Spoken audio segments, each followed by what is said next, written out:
Meetings, meetings, meetings. We have them all of the time. Wouldn't we like them to be more effective? Wouldn't you like your meetings to actually make a difference? That's what we're talking about today on the Remarkable Leadership Podcast. You're in the right place. Let's go.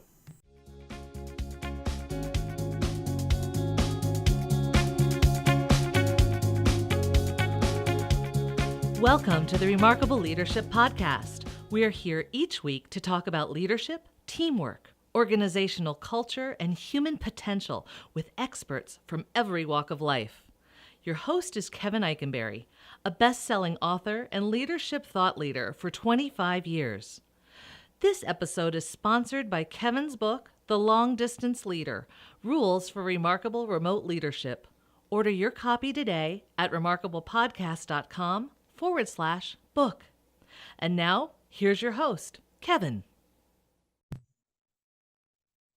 Our guest today is Elise Keith. I'm not going to tell you what the topic is for a minute. You'll find it out as I introduce her. She is the founder and Meeting Maven for Lucid Meetings. She leads their research, publication, and product management efforts, constantly seeking the best ways to make it easy for people to enjoy meetings that get work done. Leaders call her blog a, quote, treasure trove of valuable information and guidance and a game changer for our organization. When she isn't working on industry-leading Lucid Meetings software platform, she shares her meeting expertise in presentations that leave her audiences saying, inspiring, full of practical methods we can apply, and filled in the gaps I didn't even know I had. Now, you're going to leave this conversation feeling the same way, with a combination of experiences that give her unique perspective on meetings. She brings awareness of a business owner, a software developer, a service provider, a researcher, and a person who doesn't like to have her time wasted, all combined with a deep expertise in meeting practice. She's going to share that with us today. She is the author of the new book. Here it is, Where the Action Is: The Meetings That Make or Break Your Organization. Elise, welcome. Hi. Welcome. Thank you. Hey, well, you're welcome. Thank you. Whatever. And so I said it's a new book. By the time our conversation goes live, it will be out for several months, but it doesn't matter because it is a fabulous book. We're going to dive into it here. But here's the thing. We're talking about meetings. And the root of the word meeting is meet, which is a 4-letter word. And so, Elise, I was reflecting as I was preparing for our conversation, and I realized that we've done nearly 150 episodes of conversations. This is, I think, 145, and we haven't really talked at all about meetings until today. So I hope people aren't immediately leaving. That blows my mind. That blows my mind. How did that not come up? I'm sure that in 144 we've talked about it at some point, but I'm 95% sure that we haven't done an episode that was really about meetings sort of as the main focus. Now, if you are listening or watching and know otherwise, just send me an email and say, Kevin, come on, get on with it. So, Elise, how do you become a meeting maven? Like, tell us a little bit about your path and your journey to get where you are today. Well, so I started my career in software, my real career after I did my stint as a pancake waitress and, all of the other things. And I entered the software field in early 2000s, so right before the bubble burst. And it was fabulous and exciting and cool and crazy dysfunctional, right? Like the teams are just, everything's new. We can't use any of the old methods. Maybe we should be custom. Maybe we should do high volume. All of the alignment problems that classically to have happen in teams are happening in this soupy environment of hype. Mm-hmm. And I learned there that meetings are a toxic place where your soul goes to die. And I thought, there you go, everyone, on our very inspirational podcast. That's our comment for today. Thank you for joining us. We'll be back again next week. Right. Like, so I had this impression, and that's certainly what you see when you go out and you're like, okay, meetings suck. Oh, meetings are a waste of time. 4-letter word. I mean, you started it this way in a meeting, which is number 145 of something that you clearly enjoy doing. There you go. Right. So it's a funky myth, but it's one that gets baked in really early. But then I had 2 things happen. First, the company I was working for built software for international standards organizations. So these are the folks out there who ISO get, people. yeah, ISO people, exactly. They get together and it's competitors and consumers and the government, and they decide like, how is the USB plug going to work? Or what counts as food safety on a nonstick pan, right? Mm-hmm. And these people by definition are not values aligned. Just like my team back in the office. They're not, they're not. By definition, they don't want the same things. That's why they're together. And yet they got work done. Probably And I saw better that than back at work. way better than back at work. And I saw that the way they did it was founded on a system of very prescribed, clear meetings. We get these people together. We talk about these standards and these issues in this way. This is how we make decisions. The work gets done. Now, they were boring, but listen, there's a whole lot of people. I mean, the work that any of you are in was probably quite different from the work of the ISO folks. But here's the thing.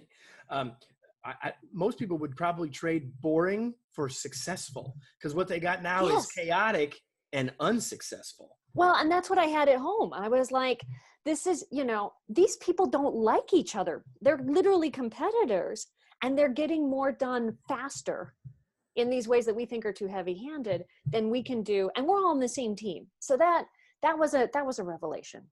And then the second thing that happened was our software team adapted Agile.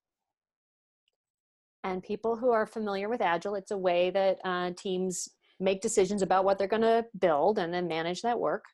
And it has this really clear set of core defined meetings that they use to get that done.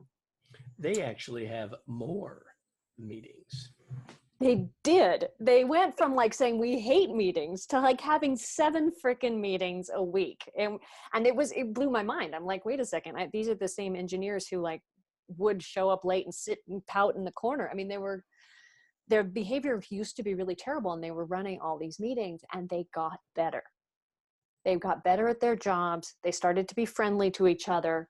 There was more beer. There was more success. And I was like, oh my gosh, when you change the meetings, everything else changes.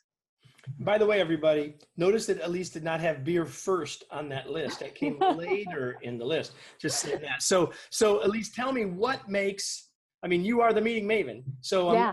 What makes a successful meeting? How would you define a successful meeting? Well, a successful meeting has basically 2 characteristics. One, it felt like it was a success, right? Like it really felt like it was a good use of your time for more than just the guy in charge or the gal in charge. It needs to feel like it was a good use of pretty much everybody's time. The general feeling is this was useful, right? Exactly. And there are so many different ways to get there. Everybody's like, oh, you've got to have an agenda, or no, you don't. Sometimes you do.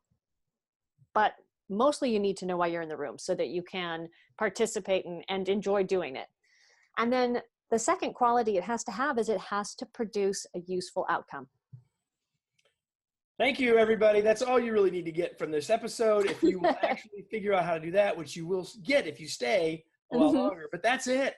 Like, we got to get somewhere. That's the thing. When I talk with leaders and I talk with folks all the time, that's what they say. We don't get anything accomplished, or we talk about the same things meeting after meeting after meeting. That's it. Like, I felt like I contributed to something useful, and it was useful in part because we accomplished something. Yes. Right? Yes. There are no such thing as individual meetings, really, right? Every meeting is supposed to create something that gets put to use in the business, gets picked up again in another meeting. You're moving the ball. It's all about moving the ball. Picked up and moving it, not just picked up and looking at it again. Exactly. So in the first part of the book, and we are, everybody, talking with Elise Keith, we're talking about the book, Where the Action Is, the meetings that make or break your organization. And in it, in the first section, you talk about what you call, I love this, the doom loop. Yeah. People probably have a pretty good clue just by hearing that. That makes it a good concept when people already know. But give us, what do you mean by the doom loop? So the doom loop is this, actually I learned that one from Dave Gray and his book, Liminal Thinking, which is a great book to check out. It's fun. but it's this pattern of thought. So you start with a belief. And a very, very common belief, as I started out, is, meetings are a waste of time, right? So our actions come from our beliefs. If I thought this interview would have been a waste of time, I wouldn't have shown up, right? But I thought it would be great, so I'm here. So glad that you chose.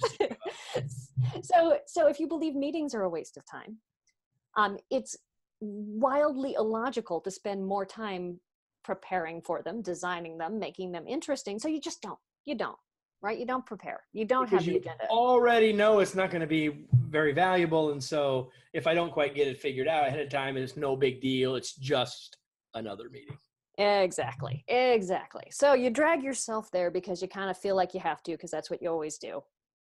Everybody else also drags themselves there because they don't have anything to prepare with, right? Nobody's done any of that work up front.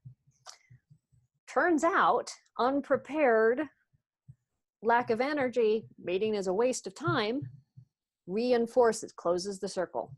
Yep, meetings are a waste of time. So a lot of people's experience really tells them that that's not actually a great way to spend their time when it comes to team meetings.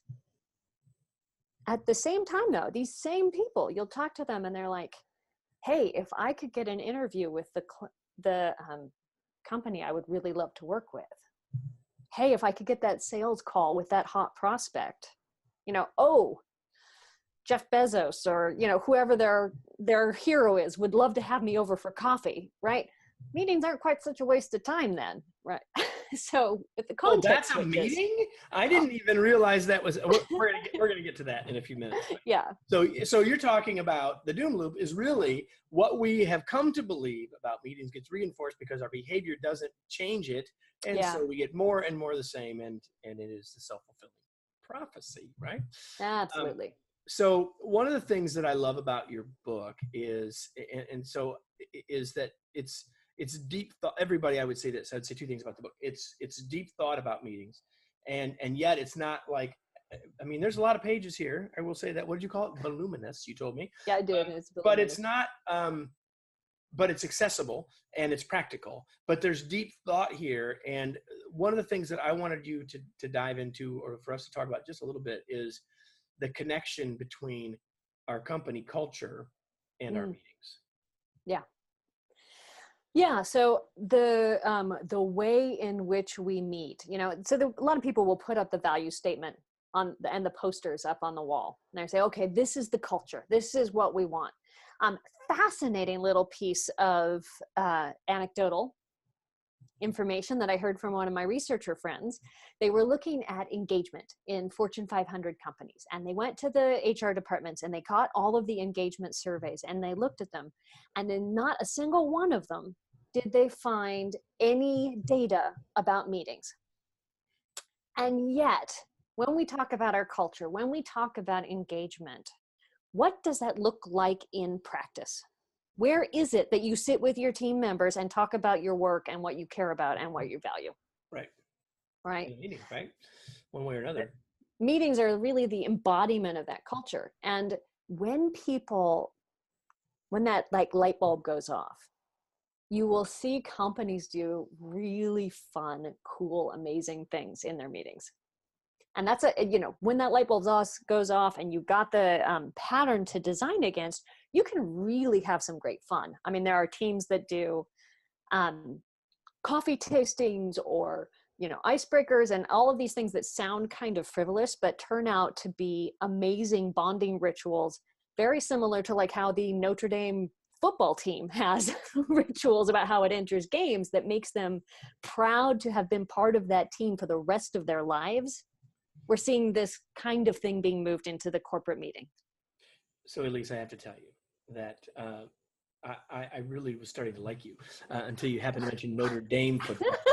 As a Purdue Boilermaker, it is really hard for me to keep a straight face, as you say. I mean, in all seriousness, no doubt that the culture around that, and we could pick other universities as well. And yes. It's perfectly fine, but it's hard for me to say those words right now as we do that. I have been to Notre Dame to watch a game. I've been on the field, played in the marching band at Purdue on that field. Anyway, what did you play? I played the tenor sax, as it turns out.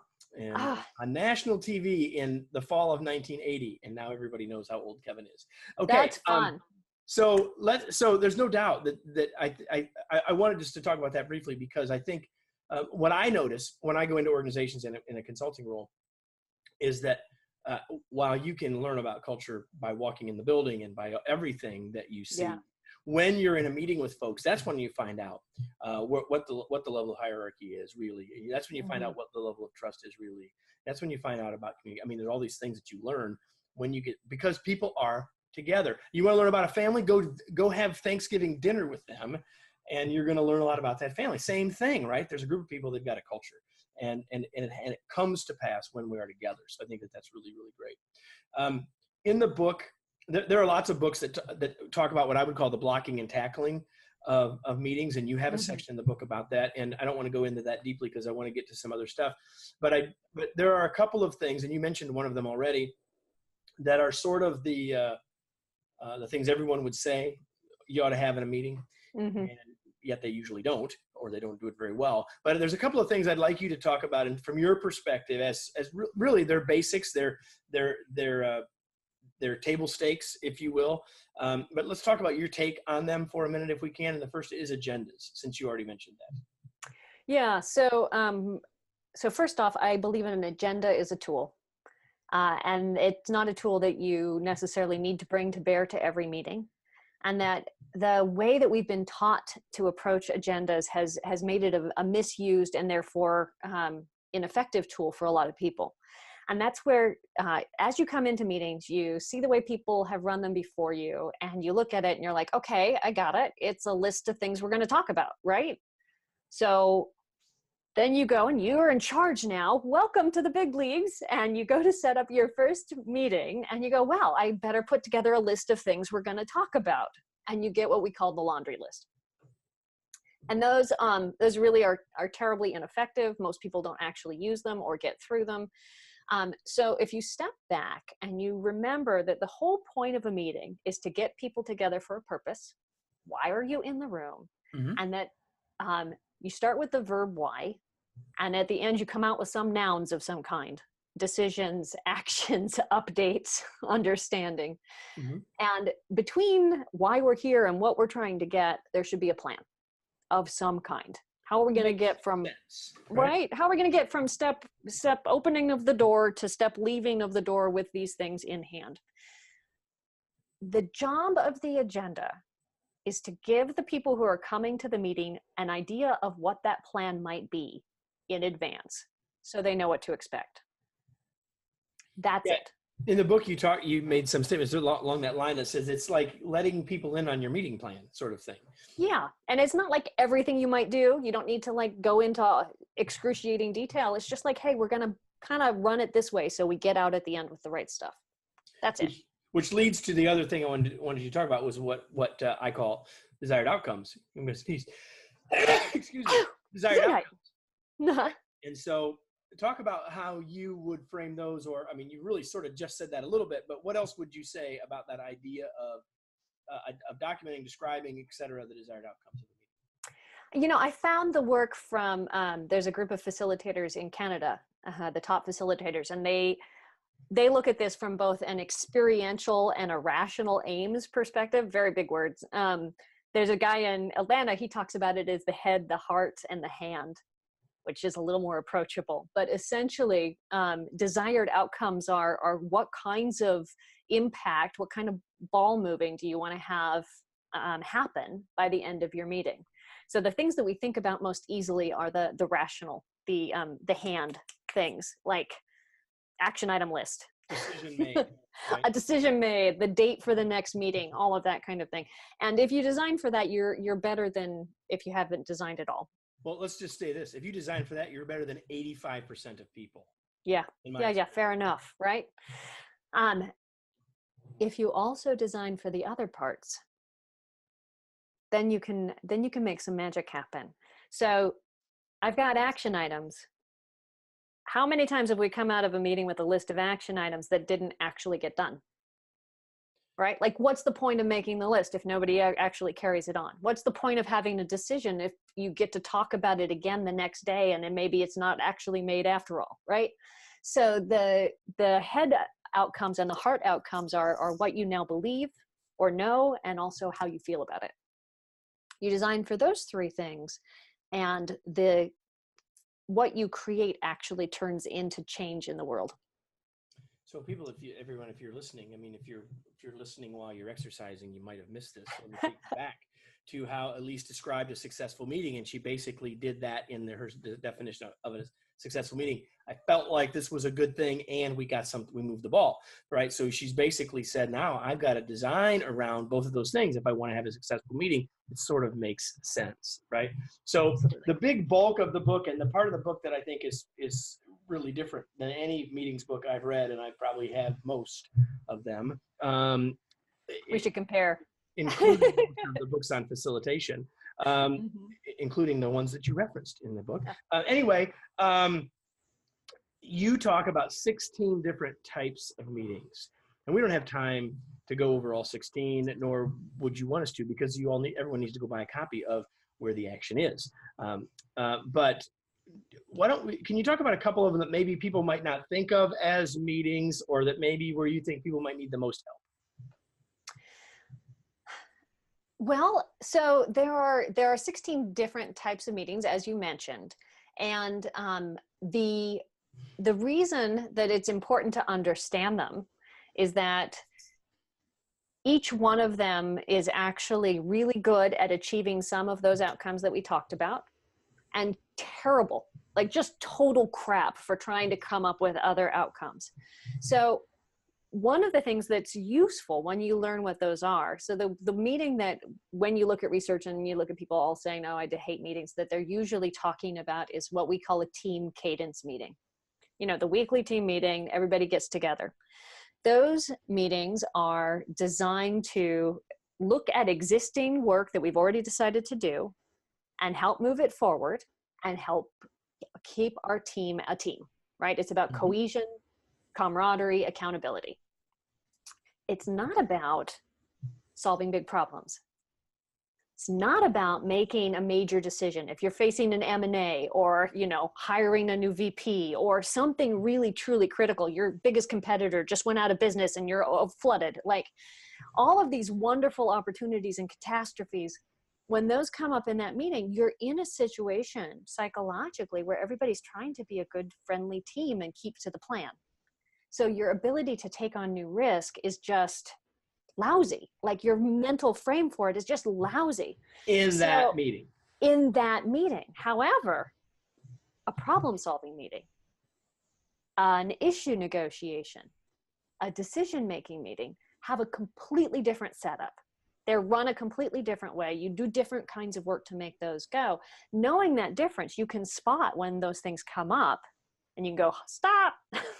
And you can move to some of the others. Then we can shift. So that could happen in the same meeting, but if you're a skilled facilitator, understand some of these archetypes, then you have the ability to shift yourself and shift the team.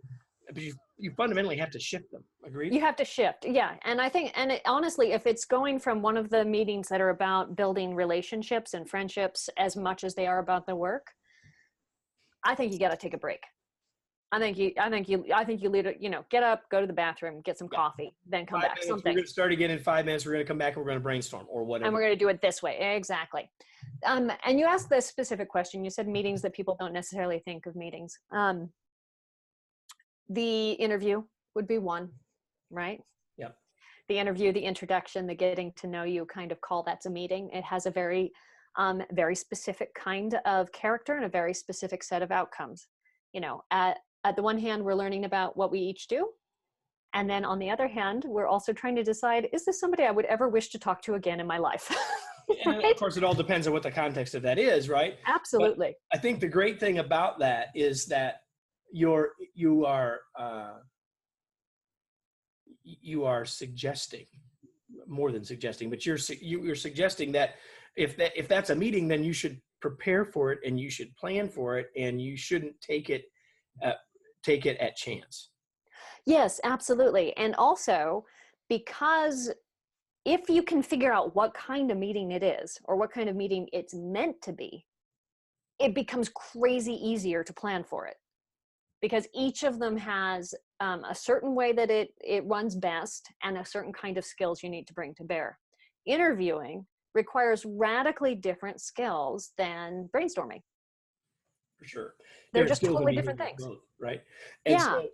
So the interesting thing is, if you think about that if you think about the meetings, you use the word, so I'll use it too, meetings that suck, that if you stop and think about it individually, you'll figure out quickly that one of the reasons is because people are fundamentally thinking they're in a different kind of meeting.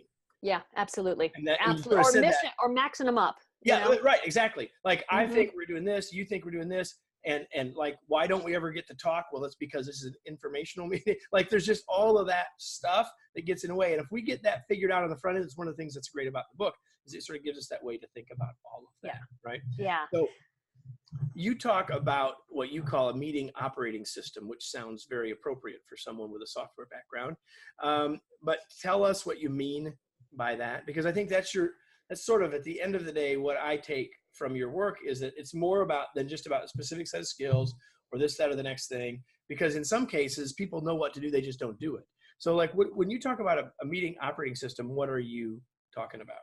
Yeah, so I think that would actually be the culmination of where I came to, actually, after I wrote the book. Even, like, I got it all out there and I was like, oh yes. Because as part of writing the book, one of the things I really wanted to do was look at people who were meeting well consistently, right? We all have all the terrible examples, but where are our shining lights? And I'm not interested in the one special snowflake, brilliant unicorn guy who can run a great meeting in the team, but the rest of the company, whirls around ineffectively. I'm interested in companies where most of the meetings run well and they all are significantly moving things forward. And what I discovered is that they didn't rely on individual skills at all. What they did is they implement what we call a meeting operating system, and it has 3 components. They basically set up some basic performance criteria, right? Mm-hmm. What are the high level rules for how you meet within our company? Simple examples: Amazon's really famous for their no PowerPoint rule and for their 2 pizza rule. Mm-hmm. Those 2 things tell people a little bit about how you run meetings there. They also do some of that cultural formation stuff, right? We're about reading because we like books. We're young, we're hip, we talk in terms of pizza. Mm-hmm. 2 things that guide their success and inform who they are as a business. So performance criteria support. The organizations that do this really well do train, they do use technology. They've got, desks full of sticky notes. They're like fully queued up. But then you guys must be all over it. Well, they're all over my desk. I am not going to show you all the rest of my desk today. I am not going to. But the real central and the key element for success in a meeting operating system is the definition of meeting flow models. And this is getting very clear about the different kinds of meetings you will run to help achieve business goals and the sequence within that you'll run them in. So if we go back to Agile as an example, right? Agile meetings typically begin with a kickoff of some kind. That's a workshop where they decide what they're going to do. Mm-hmm. And then they divide the work into what they call sprints, so 2 weeks or whatnot. And in the beginning of each one of those starts with a meeting where they set the plan for that set of work. It's a planning meeting. Mm-hmm. Every day, they check how they're doing. That's a team cadence meeting. At the end, they see how they're doing. They do a retrospective to learn lessons about it. And then they start over, cycle, repeat, cycle, repeat. Exactly how each of those meetings runs is spelled out.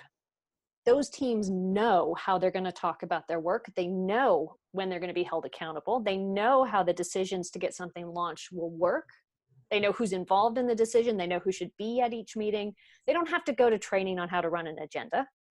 They show up to work, and that's how they live their work because it's defined.